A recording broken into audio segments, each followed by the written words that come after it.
Je suis super contente de vous voir aujourd'hui, d'être de nouveau en direct avec un sujet extraordinaire, la femme invisible et comment vaincre cette femme invisible.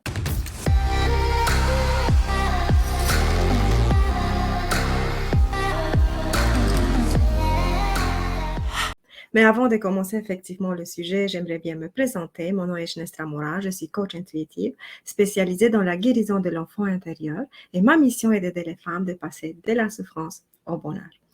Alors, qui est cette femme invisible? Mais avant de vous rentrer pleinement dans le cœur de ce sujet d'aujourd'hui, la femme invisible, j'aimerais vous raconter une histoire qui vient vraiment de ma vie. Vraiment, c'est une histoire très personnelle. Comme vous pouvez savoir, moi, je suis d'origine roumaine et je vis au Canada. Et j'ai une formation, j'ai une maîtrise en littérature. Donc, ma formation est de professeur en littérature. Toute ma vie, j'ai enseigné la littérature. Alors, une de mes grandes passions, c'est écrire. Mais vous savez, quand je suis arrivée ici au Canada, je devais vivre dans une autre langue, en français. Et quand toi, tu commences à vivre dans une autre langue, tu ne peux plus avoir la même fluidité d'écrire dans une langue étrangère, c'est quand tu écrivais dans ta langue maternelle. Et pour moi, sincèrement, c'était une grande souffrance parce que je ne pouvais plus écrire en roumain parce que je ne vivais plus en Roumanie. Je ne pouvais pas tout à fait écrire en français parce que j'avais pas le mécanisme de la langue assez bien ancrée en moi pour pouvoir écrire et c'était une déchirure à l'intérieur de moi. Et qu'est-ce que j'ai fait? Ça m'a pris plusieurs années, si vous pouvez imaginer les centaines d'heures que j'ai travaillé en français pour effectivement commencer à intégrer correctement les structures de la langue française et commencer à écrire. Et d'ailleurs, j'ai fait ma maîtrise ici au Québec en français. Et à un certain moment, vers la fin de mes études en littérature, j'avais écrit un super beau poème en prose sur les sorcières, j'adore les sorcières et tout ce monde invisible de la guérison que ces femmes extraordinaires ont porté à l'intérieur de soi. Et j'ai écrit un poème extraordinaire et je l'envoie à une revue de spécialité. Je peux vous dire que j'avais le cœur vraiment serré, de dire, waouh, je ne suis pas francophone, est-ce qu'ils vont m'accepter? Vous savez, la peur du rejet est extrêmement puissante dans ce type de contexte. Et 2 semaines plus tard, après avoir envoyé mon petit écrit à la revue me contacte, me dit, waouh, super, on adore, qu'est-ce que vous avez écrit, on aurait bien vous publier dans notre revue. Vous pouvez même pas imaginer à quel point pour moi c'était extraordinaire, c'était comme un accomplissement, c'était comme une victoire contre la langue française et pour la langue française parce que j'avais réussi à écrire dans une autre langue. Bien entendu, avec la publication, ils font de petites corrections de style, mais c'était excellent. Et voilà que mon poème en prose est publié dans cette revue super intéressante et on organisait une soirée de lancement avec toutes les personnes qui avaient écrit et publié dans cette revue. Et vous savez, le soir, c'était tellement rempli de gens là-bas qui participaient à ce lancement. Et moi, je me sentais invisible. Moi, je sentais que je ne suis pas là. Je sentais que ma place est vraiment pas là. Et à un certain moment, la personne qui était en charge de l'animation de l'activité me dit maintenant, les personnes qui ont été publiées, elles sont invitées sur la scène pour lire un petit fragment, un petit extrait de leur écrit. Et je peux vous dire qu'à ce moment-là, quand ils ont dit que les personnes doivent venir sur la scène, parler et lire leur propre écrit sur la scène, c'est comme un énorme blocage à l'intérieur de moi. C'est comme le monde s'était évanoui, c'était disparu, c'était un collapse total. J'ai commencé à trembler, je vous dis sincèrement, j'ai commencé à trembler. Mon cœur battait tellement fort, mes genoux s'étaient coupés. Et quand c'était mon tour, j'ai dit à l'organisatrice, je ne peux pas. C'est complètement incapable de lire qu'est-ce que j'avais écrit. Ce petit moment de victoire pour lequel je me suis battue pendant des années, des centaines d'heures de français, je ne pouvais pas profiter pleinement de mon petit moment de grâce et de victoire parce que la femme invisible avait pris toute la place à l'intérieur de moi et avait saboté mon propre succès. Je vous raconte cette histoire justement parce que j'étais sur la terrasse et je me pensais quel sujet je vais aborder aujourd'hui dans mon émission live, quel ce sera un sujet qui pouvait inspirer, qui pouvait vraiment toucher et pouvait c'est connecter avec quelqu'un. Et dans ce moment de grâce, dans ce moment de flow, comme je dis, dans lequel je rentre souvent quand je pose des questions, c'est m'est venu ce message, la femme invisible. Et c'est pour ça qu'aujourd'hui, je vous parle de ce message, je vous parle de ce sujet, la femme invisible, parce que je pense que c'est quelque chose qui touche un grand nombre de femmes empathes, hypersensibles, intuitives, de femmes spirituelles, de femmes extraordinaires, qui ont un message à porter dans ce monde, mais pourtant elles ont peur de partager ce message avec le monde. Alors, pour le comprendre, je vais vous expliquer comment il se forme, d'où ça vient ce sentiment d'être invisible, d'où ça vient ce sentiment d'être vraiment jamais à ta place, jamais vu, jamais entendu, jamais pris en considération, et surtout, qu'est-ce qui ça te fait tellement peur. En premier, vous savez que tout l'être humain, tous les comportements de l'être humain sont basés sur des modèles de comportement. Et ce modèle de comportement sont pris, l'enfant prend ce modèle de comportement quelque part, ça ne vient pas de nulle part. Alors, dans sa famille, surtout, je m'adresse ici presque en exclusivité aux femmes hypersensibles, aux femmes empathes, aux femmes intuitives. Ce type d'enfant hypersensible, il a besoin d'énormément d'amour pour se développer correctement, pour apprendre à se faire confiance et surtout pour avoir le sentiment qu'il existe. Or, comme à peu près 95% des enfants sur cette planète vivent dans des familles dysfonctionnelles, les parents ne sont pas toujours à l'écoute et la compréhension de qui est cet enfant et quels sont ses besoins réels. Alors, l'enfant va jamais avoir correctement satisfait ses besoins d'être vu, d'être entendu, d'être aimé et d'être apprécié. Et surtout quand les enfants vivent avec des parents toxiques. Et s'il vous plaît, comprenez bien qu'est-ce que ça veut dire un parent toxique. Un parent toxique, ce n'est pas toujours des parents abusifs, des parents qui vont agresser les enfants, qui vont battre les enfants, qui vont les torturer les enfants. C'est loin de ça. Dans la catégorie des parents toxiques, ça veut dire tous les parents qui ne satisfassent pas d'une manière correcte les besoins primaires de l'enfant, les besoins émotionnels de l'enfant. Et quand les besoins primaires émotionnels de l'enfant ne sont pas satisfaits, l'enfant, il va jamais avoir la possibilité de construire correctement sa personnalité, de savoir qui suis-je, qu'est-ce que je veux, qu'est-ce que je ne veux pas, comment je me développe, qu'est-ce que je crois c'est vrai, qu'est-ce que je crois c'est pas vrai, parce que les enfants n'ont pas le miroir des parents, un vrai miroir, un miroir neutre ou bien un miroir positif pour que l'enfant puisse se connecter à qui lui il est profondément sous les yeux aimants et protecteurs des parents. Alors l'enfant va toujours douter de lui-même, surtout si les enfants vivent d'autant plus dans des familles où l'enfant il est dénigré, où l'enfant il est remis en question. Non, tu es petit, reste à ta place, tu n'as pas le droit de parole, tu n'as pas le droit d'exister, tu n'as pas été désiré, qu'est-ce que tu dis, ce n'est pas important. Alors l'enfant, quand il essaie de s'affirmer dans le monde, mais le regard sévère et autoritaire du parent lui dit non, toi, ta parole et qu'est-ce que toi tu ressens et qu'est-ce que tu veux n'a pas de valeur, n'a pas d'importance. Surtout quand les enfants ne sont même pas pris en considération, alors intervient doucement cet archétype de l'enfant invisible.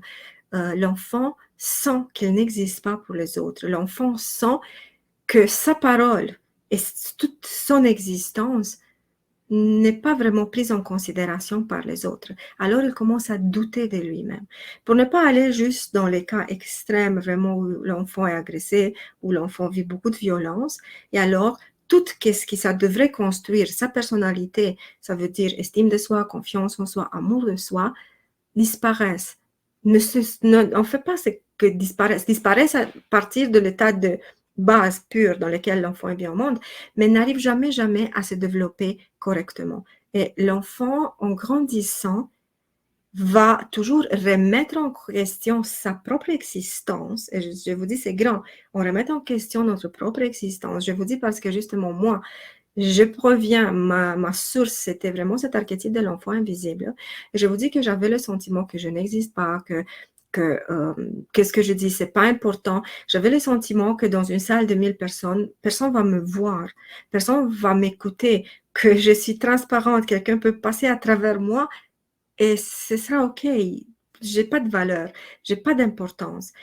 Et on grandit dans ce modèle parce que ces types de modèles, ces types de fonctionnement, de schémas, restent comme une empreinte dans notre inconscient. Et tous les actes, s'il vous plaît, comprenez bien que tous les actes que nous on pose dans la vie à l'âge adulte ne sont que le résultat de ces schémas qui sont dans notre inconscient. Maintenant, imaginez que toute décision que nous on prend dans la vie, mais sans exception, elle est prise 10 secondes avant que nous on devienne conscient, basée justement sur ce mécanisme inconscient. Alors, si dans mon inconscient, c'est le modèle, comme une sorte de blueprint de modèle, comme une sorte de broderie tissée qui dit non, tu n'as pas de valeur, tu n'existes pas, qu'est-ce que tu fais, c'est pas important. Alors, chaque fois quand je veux vouloir aller dans le monde et faire quelque chose, poser des actes, m'affirmer, prendre ma place, le modèle va te rattraper, va dire non, non, non, non, non, tu n'as rien à voir là-bas.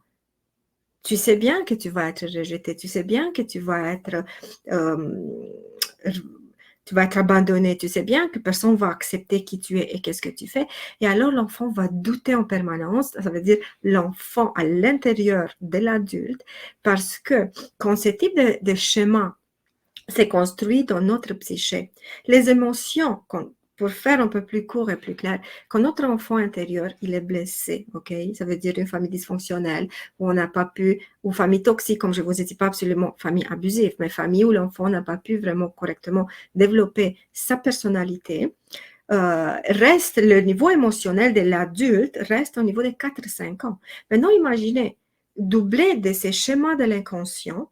Maintenant, tu as arrivé à 50 ans, supposons, tu as des émotions de 4-5 ans, d'un enfant de 4-5 ans, superposé d'un schéma négatif où dire non, tu n'as pas de valeur, tu ne vaux rien dans ce monde.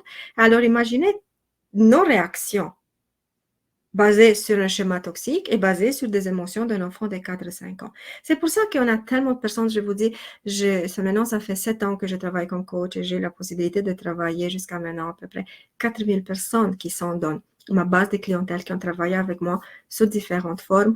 Et je discute personnellement, directement avec des centaines de femmes tout le temps, tout le temps, tout le temps. Et je vois ces modèles en permanence. J'ai des clients de 30 ans jusqu'à 75 ans. Et les mêmes mécanismes sont toujours en mouvement, exactement les mêmes modèles. Peu importe que j'ai 75 ans, peu importe que j'ai 20 ans ou 35 ans, si moi, pendant mon enfance, cet archétype de l'enfant invisible, ce sentiment que je n'existe pas, que je n'ai pas de la valeur, que je ne suis pas important, c'est mis en place, il reste en place, le temps que tu ne fasses pas un travail conscient pour l'identifier, pour dire, OK, qu'est-ce qui se passe à l'intérieur de moi? Pourquoi je réagis de cette façon? Pourquoi je me sens de cette façon? Est-ce que ma réaction est déterminée par les personnes qui se trouvent devant moi ou ma réaction est déterminée par mes peurs, pour quelque chose qui vient d'ailleurs? Et regardez, quand toi, ton enfant intérieur est blessé et que toi, tu es dirigé par des schémas mentaux de l'inconscient dysfonctionnel, tout ce qui se passe dans ta vie va dans la mauvaise direction, d'où ça vient souvent, je suis bloquée, je n'avance pas, je suis parfois consciente de ce que je fais, mais je n'arrive pas à changer. Donc, regardez qu'est-ce qui se passe. Tout notre vécu du passé se manifeste d'une manière très, très active dans notre présent. Et alors, qui est cette femme invisible? Cette femme invisible, c'est justement toi, conduite par des mécanismes dysfonctionnels, par les émotions d'un enfant de 4-5 ans. C'est ça la famille visible. Et vous savez qu'est-ce qui se passe? Qu'est-ce qui est d'autant plus souffrant pour moi, point de vue coach, parce que je vois des femmes avec des dons extraordinaires, des femmes vraiment extraordinaires qui ont ce don et ces capacités extraordinaires pour le partager avec les autres, pour effectivement vivre pleinement dans leur mission de vie comme guérisseuse, comme coach, comme accompagnatrice, comme magnétiseuse, comme peu importe la forme qu'ils prennent, mais qui ont ce désir profond et cette mission profonde d'aider les autres, d'aller vers les autres, d'apporter leur lumière. Et je vois, croyez-moi, je vois leur lumière tellement puissante, mais étouffée sur toutes les couches des conditionnements. Imaginez que ta lumière pure, c'est comme le cœur d'un oignon d'un chou, comment tu veux, justement pour imaginer ces couches. Et tous les conditionnements et tes peurs, et tes doutes et tes frustrations sont toutes les couches qui cachent ta propre lumière.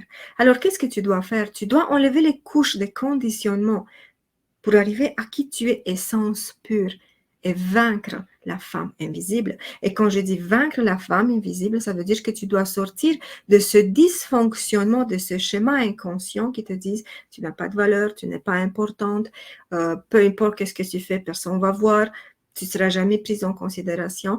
Et je vois ces femmes parce que moi, dans ma pratique, j'ai ce deuxième volet, justement, qui s'appelle vaincre la femme invisible, partage ton don avec le monde. Et j'aime les femmes de se lancer de leur entreprise dans le bien-être, justement parce que je vois les mécanismes qui les gardent dans cet état de femme invisible, avec des dons extraordinaires, jamais capables d'aller effectivement dans le monde et offrir leurs dons au monde. Alors, c'est pour ça que j'ai eu ce désir profond de partager avec vous cette petite vidéo sur la femme invisible. Donc, dans la première partie, je vous ai expliqué d'où ça vient, parce qu'il faut comprendre d'où ça vient. Et surtout, je suis certaine que le mot de femme invisible parle à plusieurs d'entre vous. Et s'il vous plaît, écrivez-moi dans les commentaires si le mot de femme invisible vous parle, si ça fait résonner quelque chose en vous, pour dire « Waouh, c'est moi, j'ai un don extraordinaire, j'ai ce désir fou de partager quelque chose avec les autres, d'aider les autres, d'apporter plus de lumière et de clarté et de bienveillance dans ce monde. » Mais il y a toujours quelque chose qui m'empêche d'aller plus loin, de rentrer effectivement dans le monde et partager mon don avec le monde. Dites-moi s'il vous plaît dans les commentaires si cette pensée contradictoire, cette émotion ou cet état contradictoire vous a habité ou vous habite encore. Donc, dans la première partie de cette vidéo, je vous ai parlé un peu de la racine, comment s'est formée cette femme invisible, comment on arrivait là. Et maintenant, vous dites, OK, Ginestra, j'ai compris. Qu'est-ce que je vais faire maintenant que j'ai compris avec cette femme invisible? Les étapes sont vraiment simples et complexes en même temps. En premier, tu dois prendre conscience que le fait de te sentir invisible, le fait de sentir que tu veux aller vers le monde, mais il y a quelque chose qui te garde dans ce monde invisible, c'est justement tes mécanismes inconscients. Tu dois comprendre, tu dois être pleinement conscient de dire, OK, j'ai eu une enfance où j'ai jamais été valorisée, mais jamais mise en avant. Mon opinion n'a pas compté. Mon être entier n'a pas été valorisé. Et ce mécanisme de l'enfance, je le porte à l'âge adulte à l'intérieur de moi.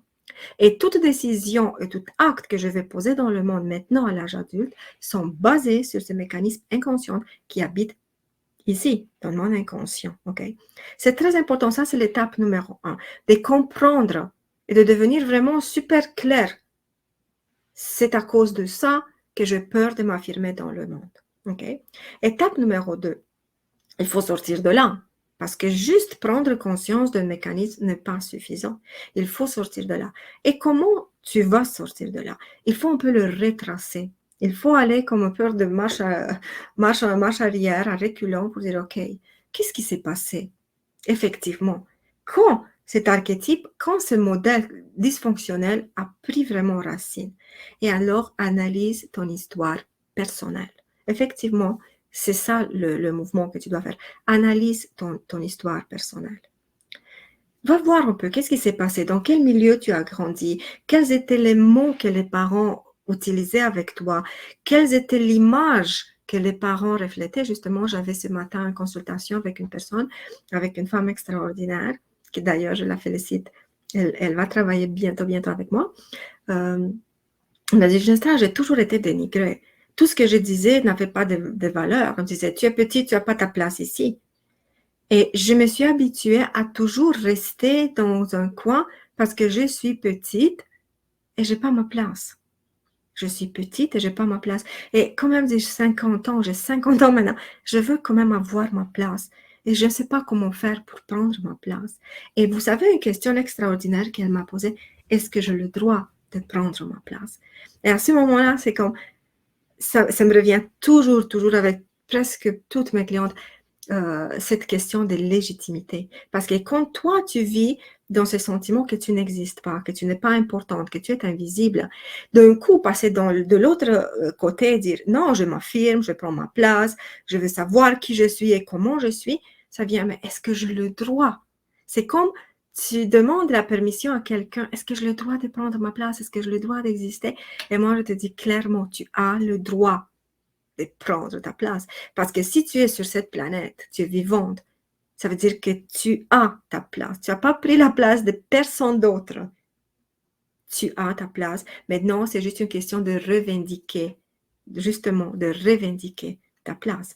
Natacha me dit, quand je parlais, mes parents disaient que j'avais tort dans tout ce que je disais. Exactement, Natacha. Et c'est comme ça que l'enfant va doucement, doucement, va douter de tout ce qu'il dit, de tout ce qu'il fait. Parce que l'enfant, il a besoin du miroir de l'adulte, du regard bienveillant de l'adulte pour confirmer. Vous savez, j'avais hier matin une consultation avec quelqu'un qui, pour toute prise de décision, elle avait besoin de sa mère pour lui demander, est-ce que c'est bien, qu'est-ce que je fais, est-ce que je peux acheter, même pour des choses super simples, elle avait 53 ans, ok, et même pour, elle habitait encore avec sa mère, et pour des choses super simples, est-ce que je dois acheter une robe rouge ou bleue, ou est-ce que je vais acheter des tomates, ou je vais acheter des concombres, pour toute chose, elle avait besoin de la confirmation de ta mère. Et je dis, mais pourquoi tu demandes la confirmation de ta mère, tu as 53 ans, elle dit, mais si je me trompe. Donc, regardez qu'est-ce qui se passe. C'était évident pour moi que c'était l'enfant soumis devant sa mère qui demande toujours la confirmation que c'est bien. Parce que sa mère l'avait tellement étouffée et tellement diminué sa propre personnalité qu'elle n'avait plus de place. Elle ne savait pas qu'elle a le droit à 53 ans de choisir si elle veut manger juste des tomates 3 jours. Elle a le droit de le faire. Et vous avez cette question de « je le droit de prendre ma place », ça vient toujours. Et dans cette histoire, les parents jouent un rôle essentiel. Essentiel. Donc, comme moi, je vous ai dit, pour sortir effectivement de cette histoire de femmes invisibles, de personnes invisibles, tu dois en premier prendre conscience que ce sont des mécanismes que tu as commencé à développer pendant ton enfance. Deuxièmement, questionne ton histoire personnelle. Va voir un peu de retracer quand c'est passé, comment c'est passé. Et surtout, maintenant, tu commences à questionner qu'est-ce qu'on t'a dit. Et comment tu vas questionner quand tu vas analyser ton discours intérieur. Super important. Analyse ton discours intérieur. Va voir qu'est-ce que toi, tu te dis dans ta tête. Je suis bonne à rien, je ne sers à rien, personne ne va m'écouter, personne ne va vouloir de moi. Analyse un peu ton discours intérieur et tu vas voir. Et je te dis quelque chose, ce discours intérieur, même si toi, tu continues à le développer, à le rouler en permanence dans ta tête, il ne t'appartient pas. Tu vas être surprise. Si par exemple, tu vas t'enregistrer sur un dictaphone, toutes les bêtises que toi, tu te dis, je suis certain que tu vas reconnaître des phrases ou des morceaux de phrases ou d'intonation qui viennent de ta mère, de ton père, de ta maîtresse, de ton ex, de quelqu'un de l'extérieur. Et tu vas dire, waouh, mais c'est ma mère qui a utilisé cette phrase. Mais waouh, mais c'est mon père qui avait l'habitude de dire ça.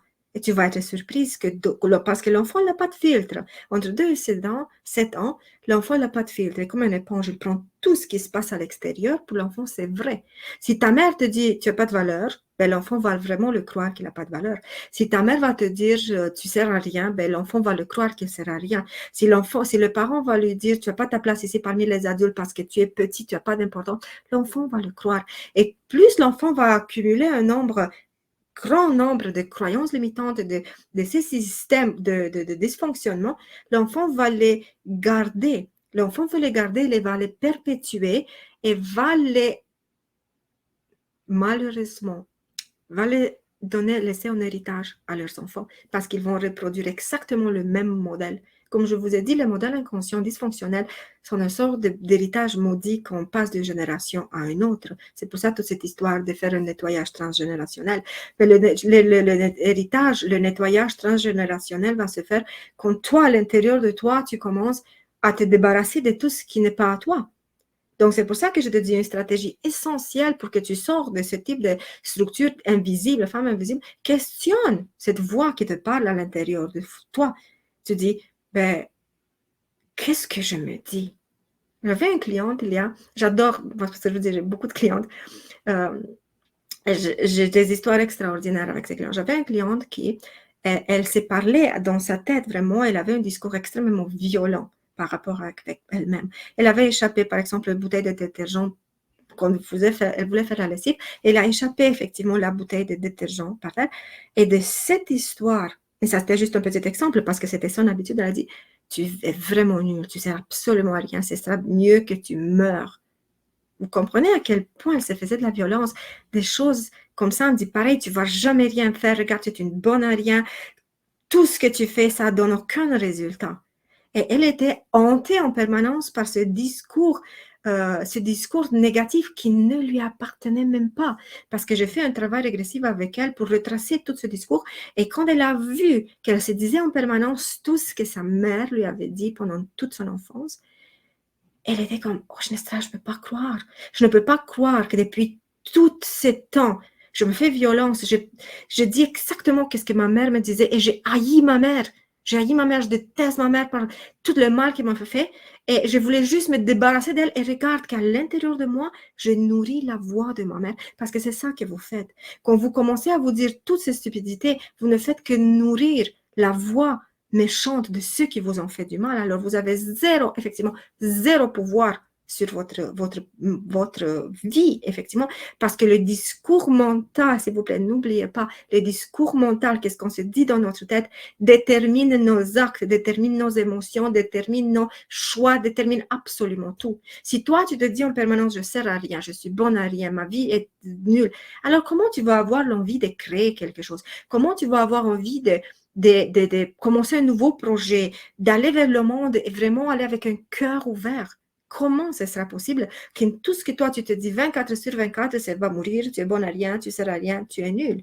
Et oui, Lara, c'est exactement ce fou. On est programmé comme des ordinateurs. Et peut-être plus de 80%, 95%, je disais, on est programmé vers notre autodestruction. C'est ça qui est triste. Et vous savez qui est triste encore qu'on utilise le même mécanisme pour se autodétruire ou pour se reconstruire, le discours intérieur.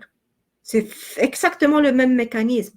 Et je vous dis, se détruire, se répéter 24 sur 24, se répéter des choses destructrices, ça prend plus d'énergie vitale que de se dire de bonnes choses. C'est plus facile à se dénigrer pour te dire je suis nul, je ne sers à rien, ma vie vaut rien, que de se dire je suis extraordinaire, ma vie est extraordinaire, je peux accomplir tout ce que je veux. Pourquoi? On peut utiliser les trois phrases égales comme forme, comme mesure, comme structure. Mais c'est plus facile pour nous à répéter 24 sur 24 cette phrase de destruction que de répéter ces phrases d'accomplissement et des phrases qui nous donnent du pouvoir. Pourquoi? Parce que c'est le programme. C'est le programme qui te dit tu vois rien? Go dans la mauvaise direction. Et le programme, pourquoi c'est facile? Parce que le programme, une fois qu'il est enregistré, il roule en mode automatique. Tu n'as plus besoin de faire un effort volontaire pour changer le programme parce que c'est comme, par exemple, tu mets un CD maintenant avec Spotify et tout ça, mais imagine, tu mets un CD dans un lecteur CD, tu n'as plus besoin de changer les pistes. Ben, il va aller tout seul, aucun effort. Pendant que sur Spotify, si tu veux pas toute la liste de musique que c'est Spotify qui a faite, ben, c'est à toi de chercher des chansons, de les changer, de les remplacer, de faire tes propres listes. Ça demande un effort. Pendant que le CD, la liste est déjà faite, va toute seule, zéro effort. Et les humains, je vous dis quelque chose, sont extraordinaires. C'est difficile à faire des efforts volontaires pour changer ta vie. C'est pour ça que ce n'est pas tout le monde qui arrive à faire ces grandes transformations dans leur vie. C'est pour cette raison. Parce que sinon, tu verras dans la rue juste des personnes joyeuses. Si ce sera facile, la planète, ce sera en pleine expansion d'amour. Mais justement parce que c'est difficile. Le robot, c'est plus facile d'être un robot que d'être une personne qui met son cerveau en action et qui fait des choix de pensée volontaires, qui fait effectivement des choix de pensée volontaires. C'est pour ça que c'est difficile. Alors, qu'est-ce que je te dis? Pour sortir de cet archétype, ce modèle de femme invisible, de personne invisible, tout simplement, va repérer ton discours intérieur quand tu te dis toutes ces bêtises-là et fais un effort volontaire de les changer. À la place de te dire, je n'ai pas de valeur, tu dis, je suis extraordinaire. À la place de te dire, ma vie vaut rien, tu dis, ma vie est extraordinaire, je suis capable d'accomplir tout ce que je veux accomplir. C'est ça, la reprogrammation mentale. Et je vous garantis que si vous allez mettre en pratique les conseils que moi je vous donne, même dans des petites vidéos comme ça, votre vie va se transformer à jamais. Et merci Natacha de m'avoir fait confiance et de travailler avec moi. Parce que je te dis, et je vous dis, c'est vraiment un grand honneur pour moi de voir votre âme nue. Parce que dans ce type de travail que je fais, les gens vont me montrer leur âme à nu, avec toutes leurs cicatrices. Et je vous dis que c'est pas facile de te montrer vulnérable. On a ce bouclier de protection où on veut souffrir en silence, mais la honte de montrer nos propres souffrances est tellement grande qu'on préfère souffrir mais ne pas montrer nos cicatrices. Alors, pour toi, Natacha, qui tu as travaillé avec moi, pour toutes les femmes extraordinaires, des centaines de femmes extraordinaires qui ont travaillé avec moi et pour les autres centaines qui vont travailler avec moi, je vous remercie de tout mon cœur de m'avoir fait cet honneur de me montrer votre âme à nu. Alors, c'est ça ma petite vidéo d'aujourd'hui. S'il vous plaît, laissez-moi un commentaire, dites-moi qu'est-ce que vous pensez de ces stratégies que je vous ai données. Si vous êtes capable d'identifier vos schémas dysfonctionnels qui roulent à l'intérieur de vous, si c'est difficile pour vous de vous dire des choses positives ou c'est difficile de vous dire des choses négatives, dites-moi un peu qu'est-ce qui se passe et surtout, n'hésitez pas à vous abonner, peu importe sur quels réseaux sociaux vous allez voir ma vidéo, abonnez-vous parce que chaque semaine, je viens avec de nouveaux contenus qui nous aident tous globalement à évoluer vers un nouveau état des consciences. Alors, je vous envoie tout mon amour. Prenez soin de vous. Jusqu'à la prochaine fois. Bye bye.